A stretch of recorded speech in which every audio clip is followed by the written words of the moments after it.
السلام عليكم ورحمة الله. طلاب قسم اللغة الإنجليزية كلية اللغات جامعة الكوفة المرحلة الرابعة.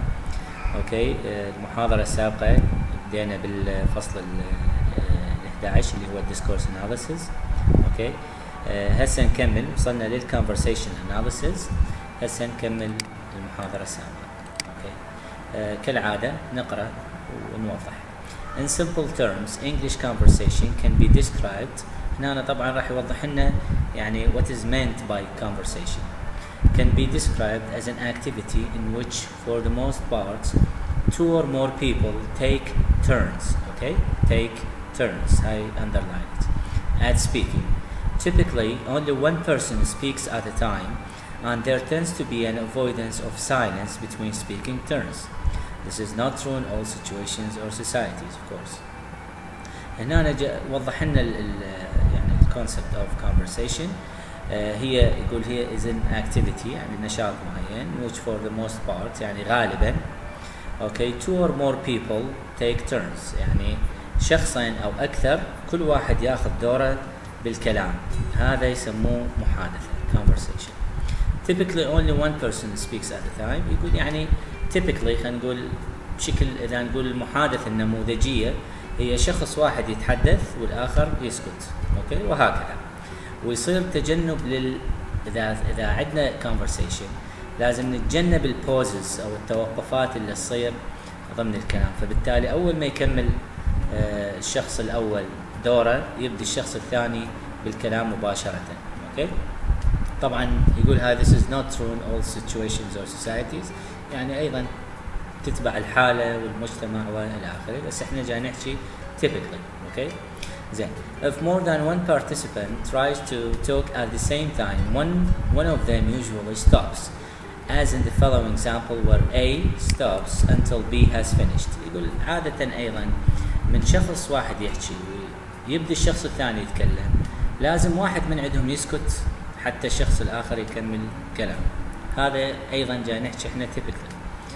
فعلى سبيل المثال شوفوا هاي المحادثة، مثلا هذا A بدأ يحكي قال له didn't you know، قبل ما يكمل قاطع B قال له but he must have been there by 2. إنه بنكمل هذا يلا بدأ A رجع يكمل كلامه قال له yes but you know where he was going. أوكي، شوفوا هنا طبعا هاي الملاحظة يقول a small square bracket هذا is conventionally used to indicate a place where simultaneous or overlapping speech occurs. Okay. هنا يقول يابا هذا القوس هذا هالشكل هذا على شكل مستطيل، هذا نستخدمه للدلالة على يعني من يكون هناك تزامن بالكلام، يعني هذا يحكي وحكى ويا شخص آخر بنفس الوقت، أو من يكون أكو تقاطع بالكلام يظهر، فبالتالي هاي استخدمها هنا. زين. For the most part, participants wait until one speaker indicates that he or she has finished. غالبا يقول participants يعني المشتركين بالمحادثة ينتظرون حتى واحد من عندهم يدلل على أنه كمل كلامه. Usually by signaling a completion point. هاي هماتين خلوا underline it تقولها completion point. يعني أنا مثلا بالحوار شلون أعرف الشخص الآخر كمل كلامه؟ من خلال أكو فد إشارة معينة بالمحادثة أعرف إنه هذا الشخص كمل كلامه، فبالتالي أبدي أني بالكلام.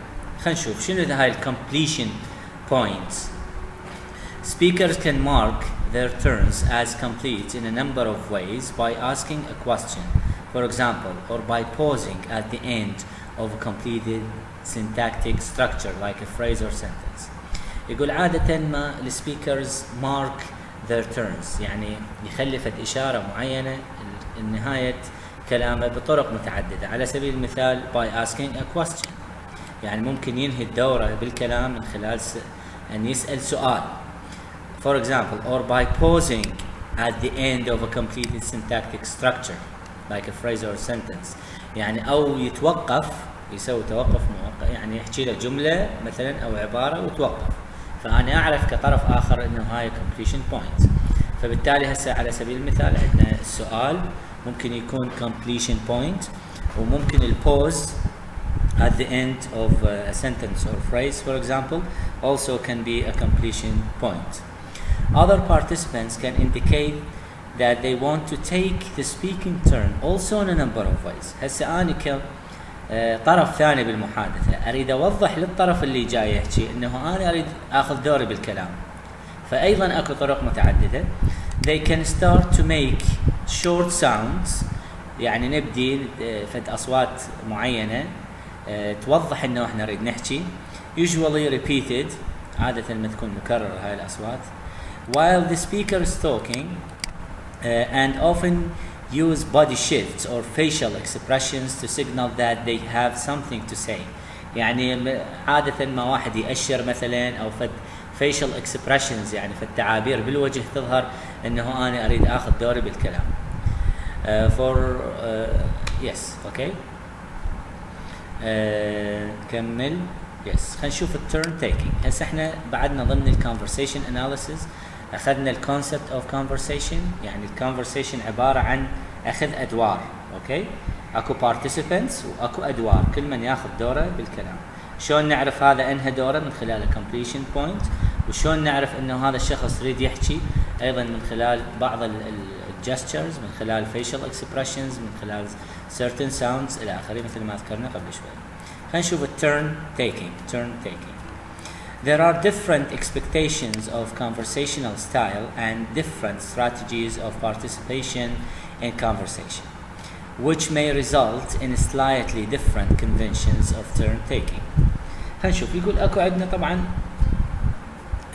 يعني مثل ما نقول فد different expectations، يعني احنا فد نقدر نتوقع بعض conventional style and different strategies of يعني of how to participate in a conversation, which may result in slightly different conventions of turn taking. يعني احنا هنا عندنا فد معرفة معينة، اوكي، بالturn taking يعني كparticipants كspeakers okay.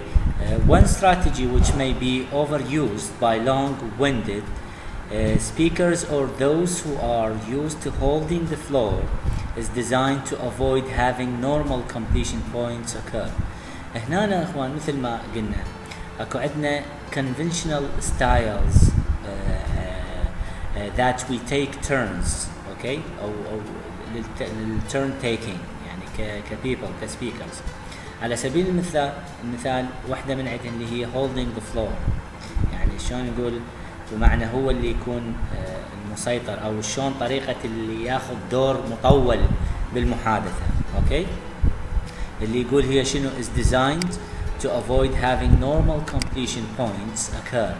then the normal completion points اللي حكينا عنهن اللي هن البوزز او asking a question، هذا اللي ياخذ يعني اللي يطبق هاي الاستراتيجي مال holding the floor يتجنب هذين الكومبليشن بوينتس. Okay, we all use this strategy to some extent, usually in situations where we have to work out what we are trying to say while actually saying it. Okay, يقول عادة ما احنا اغلبنا يعني نستخدم هذه الاستراتيجي الى حد ما، عادة في حالات انهم يعني we have to work out what we were trying to say while actually saying، يعني من شلون هسه أنا مثلا أثناء الكلام أحاول أوضح الكلام، يعني كل كلام يسبق أحاول أوضحه، كل كلام يسبق أحاول أوضحه وهكذا. فبالتالي I use the strategy of holding the floor. عادة ما تكون مثلا بالمحاضرة، يعني من أبدي ألقي محاضرة أو من presentation، فبالتالي أبدي دائما أوضح السابق، أوضح what I am actually what I mean, okay. فهذه هي one of the strategies. نكمل. If the normal expectation is that completion points are marked by the end of a sentence and a pause, then one way to keep the turn is to avoid having those two markers occur together. يعني قلنا مثل ما وضحت سابقا انه اذا اكو فد completion point ممكن تظهر اللي هي البوزز for example، انت اذا تريد تستمر بهاي الاستراتيجي of holding the floor اتجنب فقط هذه نتجنب هذا ال completion point to keep the turn. Okay, that is, don't pause at the end of sentences. Make your sentences run on by using connectors like and, then, so, but, etc. Place your pauses at points where the message is clearly incomplete, and preferably fill the pause with a hesitation marker such as etc. اخوان هذه هسه يعني قلناها حكينا عنها اللي هي الترن strategy of holding the floor. Okay, how to keep the turn. اكو عندنا different strategies كلهن يصبن في انه تتجنب ال completion points. اهم completion point هي البوزز. اوكي، فبالتالي لازم نتجنب البوزز. شلون نتجنبهن؟ اولا يقول على سبيل المثال مثل ما ذكر هنا، خلي and then so but، يعني كمل باستمرار، مكان ما توقف كمل جمله وتوقف، لا قول and وكمل but so الى اخره. then الكونكتورز. اوكي، او اكو طريقه ثانيه يقول اذا تريد تسوي pauses ممكن تتوقف في جزء من الجمله، يعني بعد الجمله ما كامله، الفكره ما كامله وانت تتوقف. اوكي، هذه ايضا بحيث يعني المستمع ما يقدر يقاطعك، لان منتظر تكمل فكرتك حتى بعدين هو ياخذ دور. اوكي، فهذه على الاستراتيجي اللي هي مال long winded speakers او holding to hold the floor. اوكي، yes. بعد pauses and filled pauses هذه ايضا متعلقه بمن بالturn taking، بمن متعلقه بالconversation. okay, and the following example note that the pauses marked by، شوف لاحظوا ذن البوزز راح يجن ذن الامثله اللاحقه اللي هن ممثليهن بثلاث نقاط. okay، ذن النقاط are placed before and after verbs rather than at the end of sentences, making it difficult to get a clear sense of what this person is saying until we hear the part after each pause. شوفوا هنا هاي اخوان الحوار هذا جاي يستخدم الاستراتيجي of holding the floor. هنا شوفوا وين خال البوزز مالته، خالهن بأماكن بحيث الجملة أو العبارة تكون غير تامة المعنى، بالتالي يضطر الطرف الآخر أنه ما يتكلم لحد ما يكمل الطرف الأول كلام. That's، شوفوا هنا المثال، that's their favorite restaurant because they وسكت. شوف enjoy French food, and when they were in France they couldn't believe it that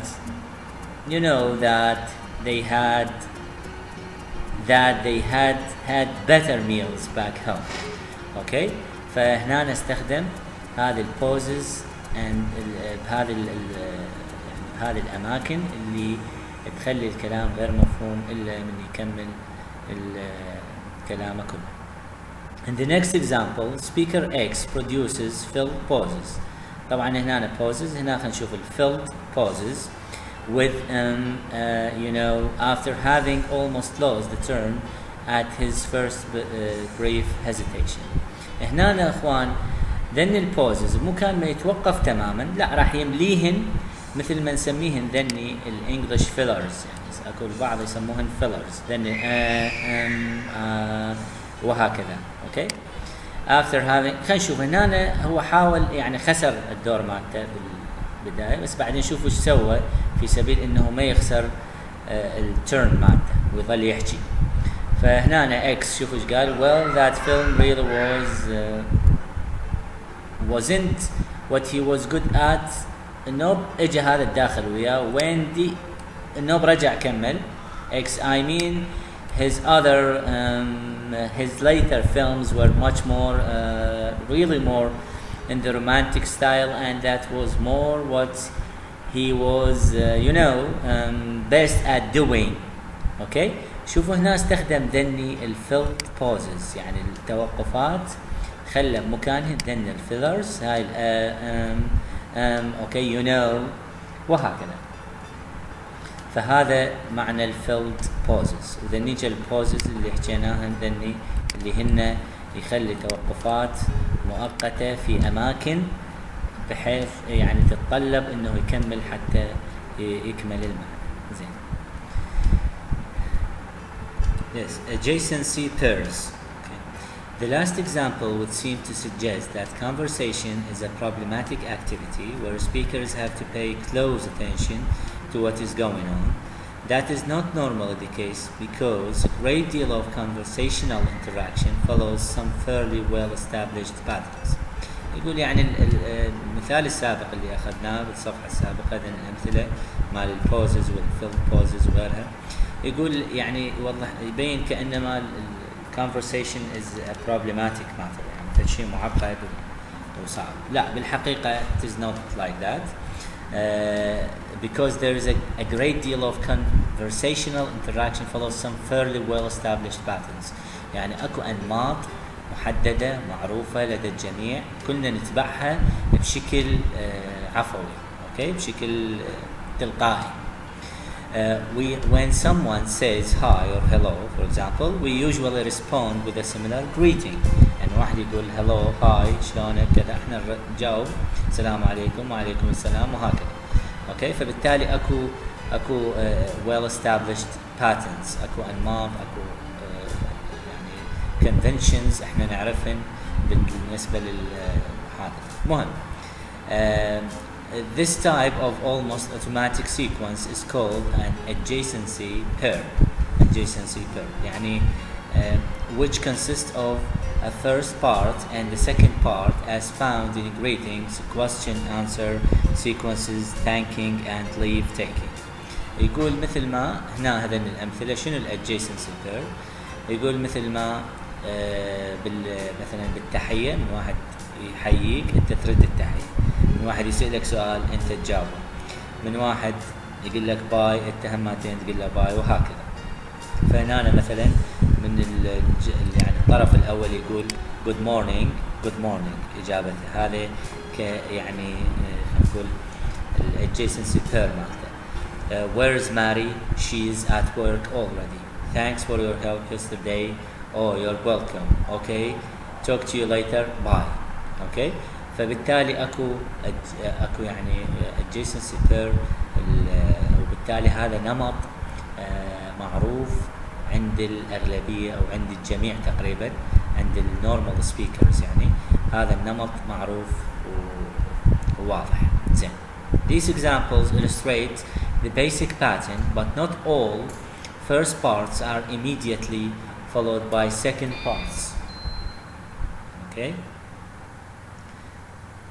For example, one question may not receive its answer until after another question or answer sequence. خلينا نشوف. هنا طبعا يقول هذين الادجيسنسي بيرز. يعني اتمنى تكون واضحه شنو معنى الادجيسنسي بير، انه التتابعيه اللي موجوده بالمحادثه. شلونك؟ الحمد لله. وين رايح؟ رايح لكذا مكان. جاي اسوي كذا. اوكي؟ يعني كل شيء وله ريسبونس، سواء كان سؤال واجابته او تحيه والاجابه عليها او مغادره والاجابه عليها. اوكي؟ فهذا الادجيسنسي بير. لكن هل هذا النمط دائما يمشي سموثلي وما بي اي يعني خلينا نقول things that can be inserted؟ لا، خلينا نشوف insertion sequences. نشوف insertion sequences.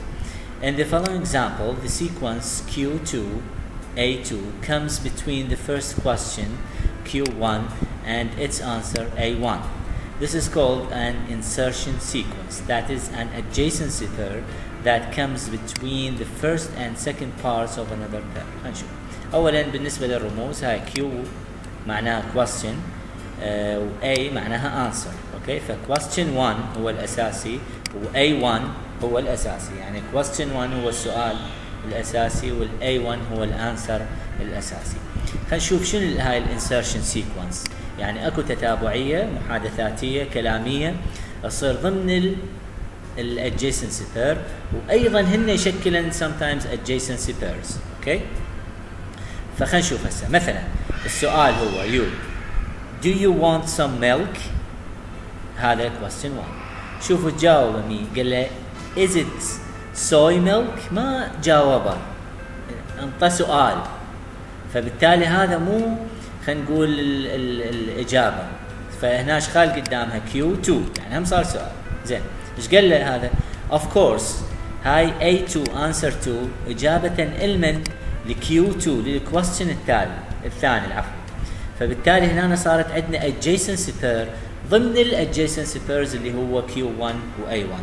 هذين بالنص نسميهن insertion sequence. اوكي فانه بتجاوبه انا يعني جاوبت اوكي ثانكس. فهنا الاساسي اوكي السؤال الاساسي اللي هو do you want some milk؟ الاجابه اوكي ثانكس. اوكي اجت بنصها هاي الانسرشن سيكونس اللي هي ايضا شكلت adjacency pair اللي هي Q2 و A2. زين هنشوف بعد. In some situations a complex structure can emerge from the effect of insertion sequences. احيانا يقول اكو فد يعني فد structure معقد يظهر من خلال بسبب الانسرشن sequences. This is often the case in service encounters, as in our next example. Notice how it is only in the middle of this interaction Q3 A3 that we have an adjacency pair together, while insertion sequences delay the occurrence of second parts for each of the other first parts. شوفوا هنا اخواني هنا الانسرشن sequences شويه اكثر تعقيد. هنا راح ما راح تظهر لنا adjacency pairs واضحه مثل المثال السابق او متتابعه يعني. فهنا خلينا نشوف ايضا نجي للاساسي اللي هو Q1 سؤال الاساسي اللي هو can I order to go والاجابه مالته A1 اوكي اللي هو sure thing we'll have that ready for you in no time. بس شوفوا ايش قد اجى ذني كلهن بالنص طبعا insertion points. اوكي ذني كلهن insertion points. لكن خلينا نشوف كل من هذا ايضا صارت الاجابه الثانيه يعني صار سؤال ثاني Q2 what kind would you like. صار هنا نشوف Q3 هنا ايضا هذا باد ما جاوب دان. شوف اعيدها اول شيء باد سأل سؤال دان ما جاوب ايضا سأل سؤال رجع باد ايضا سأل سؤال ما جاوب Q2 صار Q3. اوكي فصار عندنا 3 questions بالبدايه. هسه راح تبدي الاجابات عليهن. الاجابه الاولى اللي بدت هي A3 يعني answer to question number 3. فهاي هنا عندنا adjacency pair صارت. اوكي هذه adjacency pair اللي هي Q3 و A3 واضح لان الاجابه الاولى صارت على السؤال الثالث. زين بات رجع ايش قال اوكي I'd like that deal. هنا A2 اجابه على Q2 اللي هو what kind would you like. فهذا هنا الانسر 2 على هذا السؤال اللي هو 2. هنا ما صار adjacency pair يعني بين Q2 و A2 مو adjacency pair. ليش؟ لان ما متتابعات. بعد واخر وحده sure thing we'll have that ready هذا دان for you in no time. هذا جواب على السؤال الاول A1 جواب على السؤال الاول. هنا اخوان اللي الملاحظ اولا then insertion point then insertion sequences كلهن نسميهن صار بنص الadjacency pair الاصلي اللي هو المفروض سؤال وجواب التيبيكال صار بنصه اكو insertion sequences. هاي واحده. اثنين هو ضمن الانسرشن سيكونسز لازم ايضا تظهر adjacency pairs يعني تتابعات كلاميه ايضا ما ظهرت ما عدا في حاله الاي 3 اوكي والاي العفو الكيو 3 والاي 3. اوكي هذا بالنسبه لهذا المثال.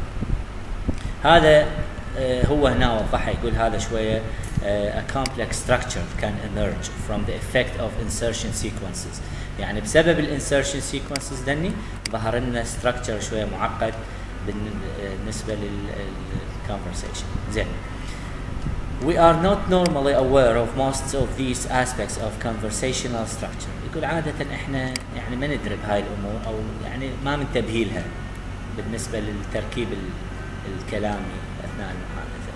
But speakers sometimes draw attention to the need for a second part once the first part has been uttered. شوفوا لكن احيانا اخوان احنا عاده نكون غير واعيين يعني لهاي التفاصيل الدقيقه كلها لكن نكون واعيين اذا مثلا تكلمنا ويا شخص مثلا سالناه سؤال وما جاوب او سكت ما راح شوي نستغرب. او مثلا سلمنا على احد وما رد السلام ما راح نستغرب. اوكي، قلنا لواحد صباح الخير وصفن بوجوهنا، ما ايضا راح نستخدم. فبالتالي اكو حاجه للسكند بارت، يعني اكو حاجه للادجيسنسي. احنا هاي يعني نكون. خلينا نشوف هذا المثال هنا. In the following interaction originally analyzed by Sachs, a mother immediately notices the absence of a spoken return greeting by her daughter and draws attention to the social expectation involved. هنشوف هاي ايش قالت هاي الامرأة. Hi Annie. المذر جاوبتها قالت لها Annie, don't you hear someone say hello to you؟ يعني بمعنى ليش ما قلتي hello؟ Oh, that's okay. She smiled. Hello.